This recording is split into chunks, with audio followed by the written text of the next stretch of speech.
Уелнес. Това не е просто тренд или лукс. Уелнес е пътешествие към вътрешния баланс, цялостна грижа за тялото и ума.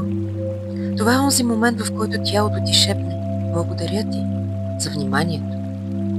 Има толкова много пътища към уелнеса, но един от най-нежните и същевременно най-мощни е масажът с етерични масла. Тези масла не са просто аромати, те са същността на растенията, капки с жива енергия. Лавандулата успокоява нервната система и подпомага съня.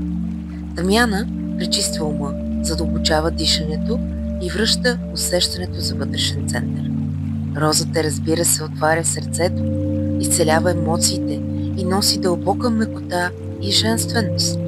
Портокалът събужда радостта, топлината и усещането, че живота е светлина. Хвойна освобождава от токсини, както физически, така и ментални. Тя заземява и носи яснота. Когато съчетаем масажа с тези природни съкровища, ефектът е не просто релакс, а възстановяване. Мускулите се отпускат, лимфата се задвижва, кръвта тече по-свободно, имунитетът се засилва, а умът се прояснява. Но най-ценно е усещането, когато се свързваш със себе си, че се спираш, че се чуваш. Уелнес не е далечна цел.